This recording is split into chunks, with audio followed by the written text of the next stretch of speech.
Dans cette vidéo, nous allons parler du DRC. Le DRC, c'est le dictionnaire des résultats de consultation. Alors ce qu'il faut bien comprendre dans un premier temps, c'est que la plupart des nomenclatures ou des classifications de maladies qui existent sont élaborées par les collèges de spécialistes. Elles sont donc adaptées aux situations qu'ils rencontrent au quotidien et aux pathologies qu'ils ont à prendre en charge. Le problème, c'est qu'en médecine générale, on ne rencontre pas les mêmes pathologies, les mêmes situations que nos confrères hospitaliers. Et ce, pour différentes raisons, mais notamment parce que nous intervenons plus tôt dans le parcours de soins du patient. Nous sommes en amont dans le système de soins. C'est d'ailleurs très bien décrit dans le carré de White, qui dit bien que pour 1000 personnes exposées à un risque, 750 vont présenter un trouble de santé. Et bien seulement 250 iront voir leur médecin généraliste, 9 finiront hospitalisés, dont une seule en CHU. On comprend bien que si l'ensemble des nomenclatures et des classifications qui existent aujourd'hui sont élaborées à partir de cette petite dizaine de patients hospitalisés, elles ne peuvent pas correspondre à l'ensemble des situations que nous avons à prendre en charge en médecine générale.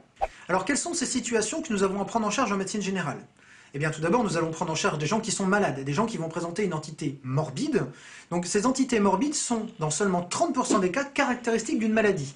C'est-à-dire qu'en fin de consultation, on peut arriver à un diagnostic formel certifié de pathologie, comme on les retrouve dans les nomenclatures ou les classifications qui existent. Dans 70% des cas, en revanche, ces entités morbides ne sont pas caractéristiques d'une maladie. Le patient vient avec un symptôme ou un ensemble de symptômes, une fièvre, une toux, une douleur abdominale quelconque, et on ne peut pas, en fin de consultation, arriver à un diagnostic formel certifié. Nous sommes en situation d'incertitude diagnostique. D'ailleurs, la plupart de ces symptômes ou de ces syndromes évolueront spontanément de manière favorable et n'iront pas jusqu'à un tableau de maladie complet comme décrit dans les livres. Enfin, à côté de ces entités morbides, nous avons aussi à prendre en charge tout un tas d'entités non morbides, des patients qui ne sont pas malades, mais qui viennent nous voir pour des rédactions de certificats, des problèmes psychosociaux ou encore des actes de dépistage ou de prévention.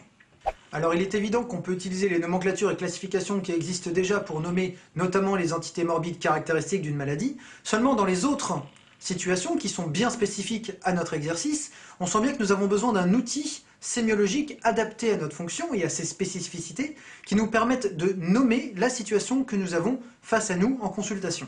Un des premiers à avoir théorisé sur le sujet est un médecin autrichien du milieu du XXe siècle, le docteur Robert Nicolas Braun, ici présent, qui a observé et analysé sa pratique pendant plusieurs années et qui est arrivé, dans les années 70 à peu près, à définir le principe de résultat de consultation. Cet outil lui permet de définir de manière systématique, en se basant sur la certitude clinique et le plus haut niveau de preuve au moment de la consultation, de définir la situation qu'il a face à lui. Bon, on va essayer de prendre un exemple. Imaginons que nous voyons en consultation un patient de 35 ans, fumeur, sans antécédent particulier et plutôt stressé au travail en ce moment, qui nous consulte pour une douleur épigastrique. Alors la douleur épigastrique est sans irradiation, il n'y a pas de pyrosis, et elle est plutôt calmée par l'alimentation. Alors à la fin de l'examen clinique, l'hypothèse la plus probable est celle d'un ulcère gastrique. On va donc essayer de choisir le résultat de consultation, ulcère gastrique.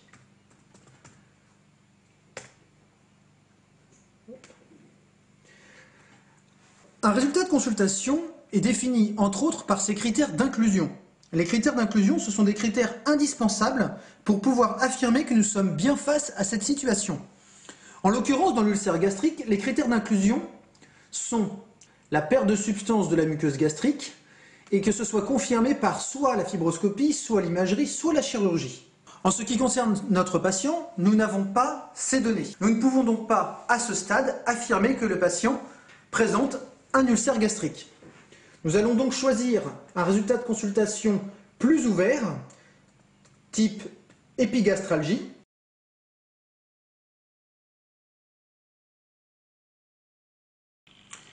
Ce résultat de consultation comporte également des critères d'inclusion qui sont toujours représentés par ces 4 croix.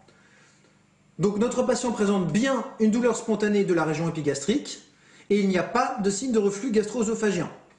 Il doit présenter également au moins un de ces critères, en l'occurrence des crampes d'estomac plutôt, et nous pouvons également affiner la précision de la situation clinique grâce au complément sémiologique représenté par les petits plus ou moins. En ce qui concerne notre patient, sa douleur était calmée par les aliments et est favorisée par une situation de stress.